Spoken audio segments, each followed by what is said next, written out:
elle a accompli de façon absolue ce projet de refus de l'héritage, ce refus parfaitement négatif de tous les savoirs que nous avions reçus et que nous nous sommes refusés à transmettre. Parce que transmettre, nous disait-on, c'est aliéner les enfants, c'est les enfermer. La culture générale, disait-on, est discriminatoire. C'est pour ça qu'il faut la retirer des concours des grandes écoles. Parce que la culture, ça produit de la ségrégation.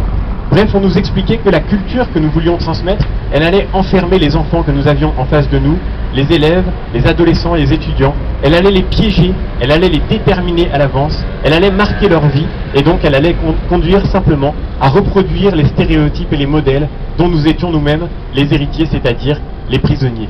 Nous avons regardé nos héritages comme des prisons, et nous avons refusé de transmettre ces héritages au nom de l'idée que nous nous faisions de la liberté. Parce que la liberté, pour la société contemporaine, parce que la liberté pour la postmodernité, la liberté, c'est le vide. La liberté, c'est le vide d'une existence qui n'est plus traversée par rien, ni par la culture, ni par la nature, et les deux sont exactement la même chose. On peut essayer de comprendre d'où vient ce mouvement, on peut essayer d'en identifier les origines, et je crois que c'est une tâche nécessaire, et j'ai essayé d'y contribuer humblement en écrivant ce petit ouvrage dont on vous parlait. Mais c'est un travail qui reste encore à faire, et chacun d'entre nous, chacun d'entre vous, je pense, peut faire cet effort de discerner dans le discours commun, dans le langage contemporain, tous les symptômes auxquels nous pouvons reconnaître cette pathologie profonde, cette maladie qui s'appelle la crise de la transmission, le refus de la transmission. En fait, ce qui s'est passé est très grave parce qu'au fond, nous nous sommes trompés sur la signification même de la liberté. Peut-être n'y avait-il au fond, derrière ce refus de transmettre, qu'une sorte de générosité mal placée. L'enfer est pavé de bonnes intentions. Et derrière ces bonnes intentions qui sont petit à petit devenues une idéologie, qui se sont crispées dans une fiction, qui se sont enfermées dans un mensonge, derrière ces bonnes intentions, il y avait surtout une idée profondément fausse de ce qu'est la liberté. Nous avons cru que la culture enfermait les autres. Nous avons cru qu'elle enfermait ceux qui la recevaient dans des stéréotypes déjà formés. Vous le connaissez bien, ce mot de stéréotype. Il est devenu l'obsession du ministère de l'Éducation nationale. Désormais, les enseignants n'ont plus pour but de transmettre un savoir, mais de déconstruire des stéréotypes. C'est là leur mission première. Déconstruire, par exemple, les stéréotypes sexués qui nous angoissent tant, c'est-à-dire défaire tout ce que la culture nous a laissé pour apprivoiser cette différence de l'homme et de la femme. La défaire parce que derrière cette culture que nous avons à transmettre se cache, croyons-nous, croit cette idéologie qui nous gouverne, se cache la cause d'une aliénation, d'un enfermement, comme si nous étions prisonniers de l'héritage qui nous a été donné.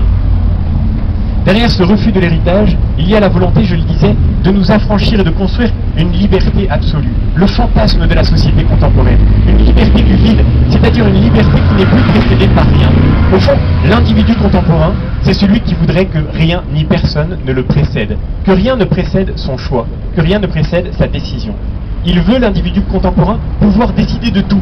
Il veut ressembler à l'individu qui rentre dans sa vie comme le consommateur dans un supermarché. Je veux pouvoir avoir le choix et choisir librement, sans que personne ne m'influence, sans que personne ne m'oblige à rien.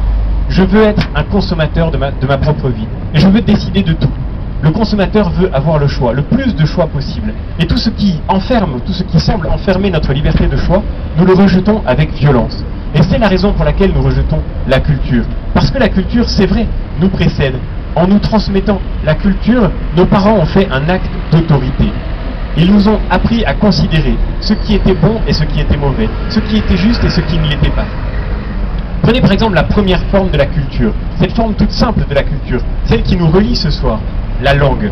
Le fait même de parler est un acte de culture. Nous parlons avec des mots, et ces mots sont les mots des autres.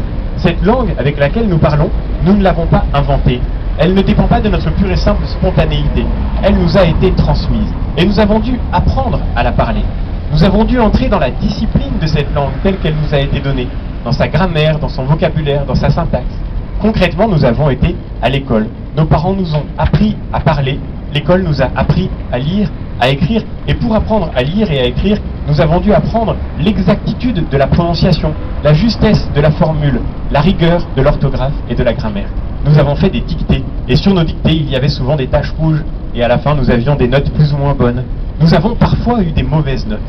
Voilà le traumatisme dont nous voudrions épargner les générations qui viennent. Vous l'avez entendu à plusieurs reprises, ce débat sur les notes.